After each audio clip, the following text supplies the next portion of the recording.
ఆస్వాదించడం కాక ఈ దినం నేను మీరు చదివినటువంటి వాక్యాన్ని బట్టి మీరు అనుకోవచ్చు నేను ఏ గ్రంథాన్ని సెలెక్ట్ చేసుకున్నాను ఈ రోజు అని చెప్పండి. ఎవరు మీరు విన్నారు? 137 పాస్టర్ గారు చదవటం విన్నారు. తర్వాత ఇంకో సిస్టర్ గారు కూడా చదివారు. 21 వచనాలు చదివారు. అవునా? ఎవరు? ఓబద్యా. ఎంతమందికి ఓబద్యా గ్రంథము ఉందని తెలుసు? ఓబద్యా ఉందా? బైబిల్లో ఓబద్యా గ్రంథం ఉందని తెలుసుకున్న వాళ్ళు ఎవరు తెలుసా? ఓబద్యా ఆయన ఎవరు? ప్రవక్త. ఈ బైబిల్ 66 గ్రంథాలు ఉన్నాయమ్మా. 66 39 పాత నిబంధన, 27 కొత్త నిబంధన. ఈ పాత నిబంధన 32 గ్రంథమే ఓబద్యా. మనకు దేవుడు ఎలా అంటే ఆయన్ని సృష్టి సృష్టించాడు. తర్వాత నాయకులు ఏర్పరిచాడు, న్యాయపతులను పెట్టాడు, రాజులు పెట్టాడు, అందరిని పెట్టాడు. మరి ఆయన ప్రత్యక్షంగా మాట్లాడుతున్నాడు, ధర్మశాస్త్రాన్ని అనుసరించి ఇచ్చారు. కానీ మనం ఆయన మాట వింటల. అవునా? ఐగుప్తుల బానిసత్వంలో నుంచి మోషే మరి ఇశ్రాయేల్ ప్రజలను మోషే తీసుకుని వచ్చినప్పుడు ఎన్ని అద్భుతాలు ఆశ్చర్యకార్యాలు చూడలేదా? ఇశ్రాయేల్ ప్రజలు చూసారా? ఆయన సీనాయి పర్వతంకి వెళ్ళి 40 దినాలు 40 రాత్రులు దేవుని సన్నిధిలో మొరపెట్టుకుంటూ ప్రార్థన చేస్తుంటే కింద ఏం చేసాము మనం? దూడను పెట్టుకుని నువ్వే దేవుడు, నువ్వే గొప్పవాడు అని ఎగురుకుంటా గంతులు వేసుకుంటా ఇంట్లో ఉన్న బంగారం అంతా తీసి నువ్వు కరిగించి ఓ దూడను తయారు చేసి ఎగిరా. మన పరిస్థితులు కూడా అలానే ఉన్నాయి. మేలు కొరకే దేవుడు, అవసరానికే దేవుడు. తర్వాత మళ్ళా కష్టం వచ్చినప్పుడు దేవుడిని గుర్తు చేసుకుంటాం. అలానే దేవుడు చూస్తున్నాడు. చాలా విసిగిపోయాడు. ప్రవక్తలు రేపాడు. ఆయన గర్భంలో కానీ ప్రవక్తలు 12 మంది ప్రవక్తలు, చిన్న ప్రవక్తలు 5 మంది పెద్ద ప్రవక్తలు. పెద్ద ప్రవక్తలు తెలుసు మీకు, యెషయా, ఇర్మియా, ఎహెజ్కేలు, దానియేలు. ఇర్మియా 2 రాశాడు, ఇలా వాక్యములు ఇర్మియా. అలానే చిన్న ప్రవక్తలు 12 మంది ఉన్నారు. హోషేయ, ఆమోసు, ఓబద్యా, యోనా, మీకా, నహూము, హబక్కూకు, హగ్గయి, జెఫన్యా, జకర్యా, మలాకి. 12 మంది చిన్న ప్రవక్తలు ఉన్నారు. ఎందుకు వీళ్ళందరినీ ఎన్నుకోవడం అవసరమా? చెప్పి రక్షణ పొందండి, ఏసే దేవుడని మీ నోటితో ఒప్పుకోండి, మీ పాపాలు ఒప్పుకోండి, మీ కొరకు నిత్య రాజ్యంలో మీరెప్పుడు చూడని కనని వినని రాజ్యం మనకుంది. ఎక్కడుందమ్మా మనకు రాజ్యం? ఈ భూలోకంలో మనం కష్టపడుతున్నాం, శ్రమ పడుతున్నాం కదా. పిల్లల విషయంలో కానీ, మన చదువుల్లో కానీ, అన్ని విషయాల్లో, కుటుంబ విషయంలో కానీ ఎన్నో బాధలు పడుతున్నాం. కానీ మన దేవుడు మన బిడ్డలు బాగా అవుతుందని ఆకాశం నుండి మనం చేసిన తప్పిదాలన్నింటిని భూలోకానికి వచ్చి మన కొరకు ప్రాణం అర్పించి నిత్య జీవనం ఇవ్వడానికి దేవుడు వచ్చాడు. ఈ విధంగా నేను ఏర్పరచుకున్నటువంటి వాక్యం ఏంటంటే ఓబద్యా. ఏంటమ్మా? ఓబద్యా. ఓబద్యా అంటే అర్థం ఏంటంటే దేవుని సేవకుడు. ఏంటమ్మా? ఓబద్యా అంటే అర్థం ఏంటి? దేవుని సేవకుడు. ఈ ఓబద్యాలో అసలు ఎవరు ఈ ప్రవక్త? ఎందుకు దేవుడు ఎవరి కొరకు ఏర్పరచుకున్నాడు, ఏ జనాంగాని కోసం ఏర్పరచుకున్నాడని మనం తెలుసుకోవాలంటే ఇప్పుడు మీరు చదివినటువంటి ఓబద్యాలో 21 వచనాలు ఉన్నాయి. ఎన్ని వచనాలు ఉన్నాయమ్మా? 21 వచనాలు. అక్కడ ఓబద్యా ఎందుకు దేవుడు ఎవరి కొరకు, ఏ జనాంగాని కొరకు దేవుడు ఏర్పరచుకున్నాడంటే ఎదోమీయులు వారు చేసిన తప్పిదాలు, వారు చేసినటువంటి పాపాలు, వారు చేసినటువంటి అసలు దేవుని యొక్క ఆయాసకరమైన మార్గంలో నడుస్తూ తన ప్రజలైనటువంటి యూదా ప్రజల్ని హింసించి బాధించి భయంకరమైనటువంటి బాధలు పెట్టినప్పుడు పరలోకముందున్న తండ్రి చూస్తూ ఊరుకోడు తన బిడ్డలు. మన పట్ల కూడా ఎవరైనా మనకు అన్యాయం చేసినా, మనకు ఎవరైనా బాధించినా, మనల్ని ఎవరైనా కష్టపెట్టినా అన్యాయంగా, అంతేగాని మామూలుగా గుర్తిస్తే దేవుడు తన బిడ్డల్ని చూస్తా ఊరుకోడు. ఖచ్చితంగా వాళ్ళకి శిక్ష అనుభవించ తప్పదు. అదే మనం నేర్చుకోవడానికి ఈ ఓబద్యా గ్రంథాన్ని ఇక్కడ ఉంచాడు. దేవుడు ఏమంటున్నాడంటే ఓబద్యా ప్రవక్తను ఏర్పరచుకున్నాడు. ఎందుకంటే ఎదోమీయుల కొరకు. ఎదోమీయులు అంటే తర్వాత చెప్తాను. ఎదోమీయులు మిమ్మల్ని వదలను, మిమ్మల్ని సర్వనాశనం చేస్తానని చెప్తున్నాడు. ఏమని చెప్తున్నాడమ్మా? ఎదోమీయులారా మిమ్మల్ని వదలను, మిమ్మల్ని సర్వనాశనం చేస్తాను. యూదులైనటువంటి నా ప్రజలు, ఇశ్రాయేలు అయినటువంటి నా ప్రజలు మీరు హింసించి బాధించి కష్టపెట్టినందుకు వాళ్ళకి నేను ఓదార్చే దేవుడు, ఆదరించే దేవుడు, నిరీక్షణ కలుగు చేసే దేవుడు అని మరి యోధా ప్రజలకు దేవుడు తెలియజేస్తున్నాడు. మన దేవుడు దర్శనాల ద్వారా మాట్లాడతాడు. తర్వాత మనతో దర్శనాల కళల ద్వారా మాట్లాడతాడు. ప్రత్యక్షంగా కూడా మాట్లాడతాడు దేవుడు. మనకి ఆయన ఆదరించే దేవుడు, మనం ఓదార్చే దేవుడు, శ్రమల ఎందు కూడా మనం హత్తుకునే దేవుడు మనకున్నాడు. ఎవరి వైపు చూడద్దు, మనుషుల వైపు అసలే చూడద్దు. కాకపోతే ప్రార్థన చేయమని అడుగుదాం, కానీ నువ్వెప్పుడు కూడా ఎవరి మీద ఆనుకొని ఉండాలమ్మా? దేవుని వైపునే ఆనుకొని ఉండాలి. ఇక్కడ ఈ ఎదోమీయుల యొక్క పాపముల గురించి ఓబద్యాకి దేవుడు పలికాడు అనమాట. ఈ విధంగా వాళ్ళు ఈ విధంగా చేశారు, ఈ తప్పిదములు చేశారు కాబట్టి వాళ్ళని వదిలిపెట్టను, వాళ్ళకి శిక్ష, ఏ శిక్షణ ఇస్తాను అనేది ఒక ఓబద్యాకే కాదు, యెషయాకి చెప్పాడు, యిర్మీయాకి చెప్పాడు, యెహెజ్కేలుకి చెప్పాడు, యోబేలుకి చెప్పాడు, ఆమోసుకు కూడా చెప్పాడు. అంటే ఆ ప్రజలకి ఇంత మందితో హెచ్చరికలు ఇచ్చాడంటే వాళ్ళు ఎంత తప్పిదము చేశారో ఒక్కసారి గుర్తు చేసుకున్నాం. అసలు వాళ్ళు ఎవరు? ఎదోమీయులు అంటే ఎవరు అని చూసినట్లయితే మనం చరిత్రలోనికి వెళ్లాల్సినటువంటిది. అబ్రహాము విశ్వాసులకు తండ్రి, పితామహుడు. అబ్రహాం కుమారుడు ఎవరమ్మా? ఇస్సాకు. ఇస్సాకు భార్య ఎవరు? రిబ్కా. రిబ్కాకి ఎంతమంది పిల్లలు? ఇద్దరు ఉన్నారు.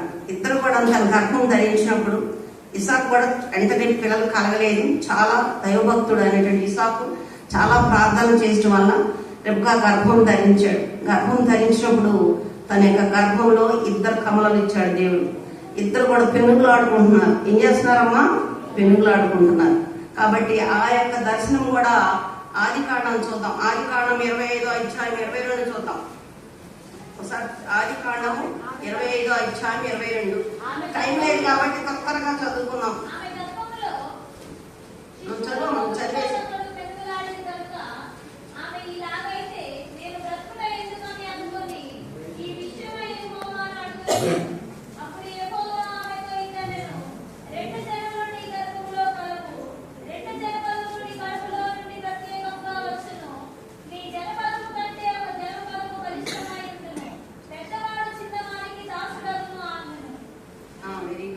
రెండు జన్మలు ఉన్నాయి, ఒక జనం కాదు. కవల పిల్లలకి ఇద్దరు కదా. దేవుడు ఎంత ప్రణాళిక ఉంటాడంటే నిజంగా మనం కూడా అసలు నిజంగా మన భారం అంతా ఆయన మీద వేస్తే ఎంత చక్కటి ప్రత్యుత్తరం ఇస్తూ మనల్ని ఎంతగా మనం బలపరుస్తూ మనల్ని ఆదరిస్తూ ఆయన కౌగిలించుకుంటూ అసలు ఆయన స్వాగతిస్తూ మనకు ధైర్యపరుస్తున్న దేవుడు మనకున్నందుకు హల్లెలూయా చెప్దాం. కాబట్టి ఇక్కడ రెండు జనపదములు నీ కడుపులో నుండి ప్రత్యేకంగా వచ్చును, ఒక జనపదం కంటే ఒక జనపదము బలిష్టమైండును, పెద్దవాడు చిన్నవాడు దాసుడగును అన్నాడు. అయితే ఈ పెద్దవాడెవరు, చిన్నవాడెవరు? పెద్దవాడెవరు? ఏశావు. చిన్నవాడెవరు? యాకోబు. ఈ ఎప్పుడు ఏశావు సంతానమే ఎదోమీయులు. అర్థమైందా? ఏశావు సంతానమే ఎదోమీయులు, యాకోబు సంతానమే ఇశ్రాయేలీయులు. ఇశ్రాయేలీ ప్రజలు దేవుడు ప్రత్యేకించుకున్నాడు. ఎవరమ్మా? ఇశ్రాయేల్ ప్రజలంటే దేవునికి చాలా ఇష్టం. మరి ఎదోమీయులు అంటే ఇష్టం లేదని కాదు, వాళ్ళ యొక్క తలంపులు, వాళ్ళ ఆలోచనలు, వాళ్ళ ప్రక్రియలు ఏ విధంగా ఉన్నాయో మనం చూద్దాం. అందుకని ఏశావు సంతానం అంతా కూడా ఎదోమీయులు, యాకోబు సంతానం అంతా కూడా ఇశ్రాయేలీయులు. ఇప్పుడు ఏశావుని పిల్లల్ని ఏమంటారని చెప్పాను? ఎదోమీయులు. అది ఎక్కడుందో చూద్దాం. ఆదికాండము 25:30 చూడండి ఒకసారి. అక్కడే ఆదికాండము 25:30. ఆదికాండం 25:30 అమ్మ.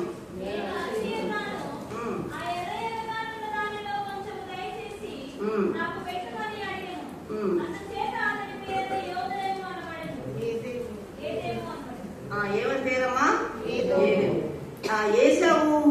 ఏశావు అంటే అర్థమైంటే ఎర్రని వాడు. అసలు తన శరీరం కూడా ఎర్రగా ఉంది. తను ఎరుపు అంటే చాలా ఇష్టం అంట. అందుకని అతనికి ఏమని పేరు పెట్టారు? ఏదోము అనబడి. కింద పుట్టినోట్లు ఏమని చూడండి. జగమాడువాడు, ఎర్రనివాడు, జగడమాడువాడు, విరోధంగా ఉండేవాడు, ఎడంగా ఉండేవాడు. తర్వాత ఇంకో వాక్యం కూడా తీర్చదవండి. 20 ఆదికాండము 36:8. ఆదికాండము 36:8.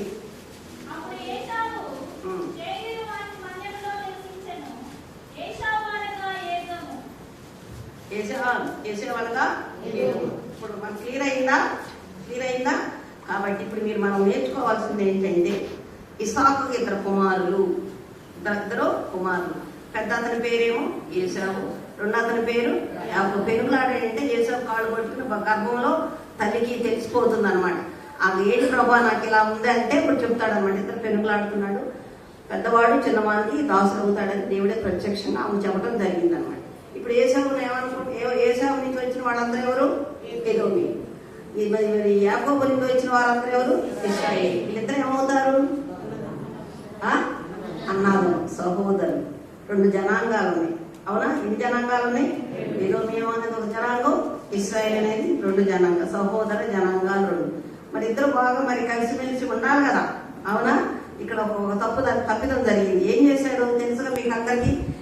అతను ఎర్రవాడు కాబట్టి ఏం చెప్పాడు, ఒకరోజు చిక్కుడుకాయ కూర వండుకుంటుంటే యాకోబు తమ్ముడి దగ్గరికి వెళ్ళి, అబ్బాయి ఎంత టేస్ట్ ఎర్రగా, ఇంకెరుపు అంటే ఇష్టం కదా, అందుకని వెళ్ళిపోయి ఎర్రగా ఎంత బాగా వండుతున్నావు అన్నయ్య తమ్ముడు, మరి నాకు ఇవ్వవా అన్నప్పుడు అతను ఏం కోరుకున్నాడు, నా జ్యేష్ఠత్వాన్ని నీకు ఇస్తానన్నప్పుడు యాకోబైన కొంచెం ఆలోచించాలా. అన్న జ్యేష్ఠత్వం నేను తీసుకుంటే తప్పు కదా, దేవుడు నన్ను శిక్షిస్తాడని అనుకోలేదు. ఇతను కూడా చిన్న ఆహారం కొరకు, ఒక పూట తిండి కోసం ఆశపడి అతను మరి ఇవ్వటం ఆశపడి నా జ్యేష్ఠత్వాన్ని తీసుకోవటం కూడా తప్పేనా? ఇప్పుడు ఎవరిని తప్పుగా ఎంచదు. అది దేవుని యొక్క ప్రణాళిక. దేవుని యొక్క భవిష్యత్తులో వారు ఏ విధంగా ఉండాలి అనేది దేవుని యొక్క ప్రణాళిక. 2వ తప్పు ఎక్కడ చేశాడు యాకోబు ఏం చేశాడు? ఆశీర్వాదాలన్నీ పొందుకున్నాడు. ఏసావుని పిలుస్తాడు, నువ్వు వండుకురా, నువ్వు ఏసావంటే ఆ వేటగాడు, నువ్వు వెళ్ళి వండుకురా, నేను ఆశీర్వదిస్తానంటే ఎవరున్నారు? రెబెకా. తల్లి కూడా ఇక్కడ పక్షపాత వైఖరి చూపించింది కాబట్టి అయ్యో ఆశీర్వాదాలు ఇస్తానంటున్నాడు ఏసావుకి, నువ్వు వెళ్ళి ఆశీర్వాదాలన్నీ కూడా నువ్వు పొందని అతను రోమ శర్మం ధరించుకుని వెళ్ళి, నువ్వు చూస్తానికేమో మరి నువ్వు యాకోబు ఏసావులాగా ఉన్నావు కానీ నీ స్వరం మాత్రం ఎలా ఉంది? యాకోబు లాగా ఉంది. మరి నేను ఎట్లా ఆశీర్వదించమంటే అక్కడ కూడా మోసం చేశాడు యాకోబు. కాబట్టి యాకోబు ఎన్నిసార్లు మోసం? ఒక జ్యేష్ఠత్వాన్ని తీసుకున్నాడు, 2వది ఏంటి? ఆశీర్వాదాలన్నీ పొందాడు. కోపం ఉంటుందా? ఉండదు. ఈ ఇంట్లో 2 ఆడపిల్లలు ఉన్నా, 2 అక్కా చెల్లెలు ఉన్నా, 2 అన్నాదమ్ములు ఉన్నా, పెన్నుల కోసము, పుస్తకాల కోసము, డ్రెస్సుల కోసము నువ్వు ఆమెను బాగా చూస్తావు, ఈమెను బాగా చూడు, వాళ్ళని కై ఇస్తావు, నాకు ఇస్తావు, నా పాకెట్ మనీ నీకేది, నీ మామంటే ఉందా? మా కుటుంబంలో కూడా ఉంది. అందుకని చెప్తాను, మా మనవరాళ్ళు తెగ మాట్లాడుకుంటారు. అందుకని పెద్దవాళ్ళలో కూడా ఉంది, చిన్నవాళ్ళలో ఉంది. మా మనవరాళ్ళలో ఉంది. మేము కూడా అలా ఉండలేదని నేను ఒక సాక్ష్యం చెప్పుకోవచ్చు. మా కుటుంబంలో మా నాన్నగారు కూడా క్యాటగిస్టు, ఒక టీచరు. నాకు 2 అమ్మలు 2 అక్కలు కానీ నేను ఎప్పుడు అక్కలతో కానీ మా అమ్మాయిలతో కానీ ఎప్పుడు పోట్లాడినట్టుగా నన్ను ఒక మాట అంటాం కానీ నేను వాళ్ళని తిరిగి అంటాం కానీ నేను అదే చెప్తాను మా మనవరాడు. మా చిన్నన్నయ్య రామనగర్లో ఉంటాడు. ఇప్పటికీ కూడా మా అన్నయ్య కూడా 83 ఏళ్ళు. ఇప్పుడు అదే చెప్తాను, మా అన్నయ్య చిన్నప్పటి నుంచి నాకు 2 అన్నలు. ఇప్పుడు కూడా నేను అన్నయ్యకి ఒక మాట కానీ నన్ను ఒక మాట కానీ నాకు అక్కలతో కూడా అన్నది. ఇప్పుడు చూస్తుంటే అసలు నాకు భయం వేస్తుంది. అసలు ఏంటి ఇంత మరి ఈ జనరేషన్స్ లో ఇంత భేదాభిప్రాయాలు ఉన్నాయి ఈ బైబిల్లోనే ఉంది. అవునా? అక్కడి నుంచే వచ్చినాయి. కాకపోతే తల్లిదండ్రులు లోబడాలి, తల్లిదండ్రులు విధేయత చూపించాలని, తల్లిదండ్రులు పదే ఒకసారి ఏదన్నా మనం తప్పు చేస్తే గర్వించినప్పుడు దానికి లోబడి ఉండాలి. ఆ విధేయత మనం నేర్చుకోవాలి. ఆ విధేయత నేర్చుకోకపోతే గొడవలే, పగ, కక్ష, ద్వేషము, కొట్లాట్లు, అసలు ఆస్తుల పాడు నుంచి అన్నిటికాడి నుంచి గొడవలు అవుతున్నాయా? దేశాలే ఉన్నాయి గొడవలు, రాష్ట్రాలే ఉన్నాయి, కులాల్లో ఉన్నాయి, వర్గాల్లో ఉన్నాయి. ఎక్కడ చూసినా ఇక టీవీ చూస్తే ఇవే గొడవ, ఆ పార్టీ ఈ పార్టీ. అవునా? అన్ని చూసి ఎక్కడ చూసిన సమాధానం చెప్పండి. టీవీ పెడితే ఈ పార్టీ వాడు విమర్శిస్తూ, ఈ పార్టీ వాడు ఆ పార్టీ వాడు చేసిన ఈ తప్పుది ఈ పార్టీ. చాలా రోతగా ఉంటుంది. మరి వీళ్ళకి ఏంటి అసలు ఏమి తీసుకుని పోతారో, ఏమి ఎలా పరిపాలిస్తున్నారో, ప్రజలు ఏమి నేర్పుతున్నారో అర్థం కాదు. కానీ ఇక్కడ మనం ఇదే అయితే ఇతను చాలా కోపం అయిపోయి విడిపోయిన తర్వాత యాకోబు వాళ్ళ మేనమామ దగ్గరికి వెళ్ళాడు, లాభా దగ్గరికి వెళ్ళి పనులు చేశాడు. 4 భార్యలు, 2 రాహేలు, లేయా, వాళ్ళ యొక్క పని చేసేటువంటి వాళ్ళు వాళ్ళు కూడా 4 కూడా పెళ్లి చేసుకోవడం జరిగింది. సంతానం 12 గోత్రాలు ఏర్పడిపోయి. అవునా? ఆ విధంగా వేరు అయిపోయినప్పుడు యాకోబుకి తను చేసిన తప్పు తెలిసిపోయింది. అవునా? ఏసావును కావాలి, క్షమించమని అడగాలని మొట్టమొదటి ముందేవాళ్ళు పంపాడు, సేవకులను పంపాడు, తర్వాత భార్య బిడ్డలను పంపించాడు, బంధుమిత్రులకు పంపించాడు. కానీ ఏసావులో ఏముందమ్మా? కక్ష సాధింపు, కక్ష, నా జ్యేష్ఠత్వాన్ని కాజేశాడు, నా ఆశీర్వాదాలన్నీ పొందాడని చెప్పేసి ఆ ఏసేవు చాలా కోపం కలిగి ఉన్నాడు అన్నమాట. అయితే ఏసేవు ఎక్కడున్నాడనేది మీకు తెలియపరచాలి. ఏసేవు అని అతను మరి యోర్దాను నదీ తీరంలో ఉన్నటువంటి దక్షిణ ప్రాంతంలో అక్కడక్కడికి కొండలంట. ఆ ప్రాంతాన్ని ఏమంటారంటే సేయూరు పర్వతం అంటారు. ఏమంటారమ్మా? సేయూరు పర్వత శ్రేణి అంటారు, సేయూరు మన్యం అంటారు, సేయూరు అరణ్యం అంటారు. ఆ ప్రాంతాన్ని అందరూ కూడా ఎదోమీలే ఉంటారు. వేరే జాతి, వేరే రాజ్యం అంటూ లేదు. ఎదోమీల రాజ్యమే అక్కడ ఉంది. అయితే అక్కడ వాళ్ళు ఎట్లా అంటే ఏదో మీరు ఎట్లా అక్కడ పట్టణాన్ని నిర్మించుకున్నారంటే కోటలు అన్నమాట, పెద్ద పర్వతాలు కొండలతోనే చుట్టూ, వాళ్ళ లోపలికి ఏ శత్రువు లోపలికి రావడానికి వీలు లేదు. మేమందరం ఏదో మేము ఏసావు సొంత ద్వారం అని అటువంటి వాళ్ళ గర్వం అహంకారం అన్నమాట. అటువంటి మనస్తత్వంతో ఉన్నారు అక్కడ ఏదో మీరు. ఆ పట్టణం చాలా ఎత్తైన శిఖరాగ్రంలో ఉంటుంది అనమాట. అక్కడ అన్ని కూడా ఆ కొండలు కూడా ఎర్రగానే ఉంటాయంట.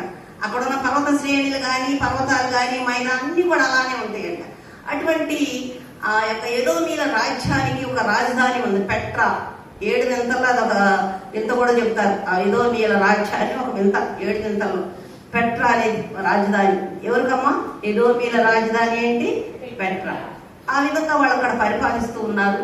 ఏసావు వచ్చేసాడు. ఆయన ఒక దండు, ఈయన ఒక దండు వెళ్ళిపోయాడు. కానీ యాకోబు మనసులో ఏం చేసుకున్నాడు? ప్రార్థన చేసుకున్నాడు. అవునా? దేవా నన్ను కరుణించు, మా అన్నయ్య నన్ను చంపుతాడేమో, ఏ విరోధం వస్తుందో, ఏ భేదాభిప్రాయాలు వస్తాయో ఎలా అనుకుని ప్రార్థన ఆలకించాడు దేవుడు. ఇద్దరు కూడా ఏం చేశారు? సమ్మతపడి ఒకరినొకరు క్షమించుకున్నారు. ఇప్పుడు ఇద్దరు ఏమైపోయారు? ఒక్కలుగా అయిపోయారు. అయిపోయిన తర్వాత ఏసేపు వెళ్ళిపోయాడు, యాకోబు అయిపోయింది. కానీ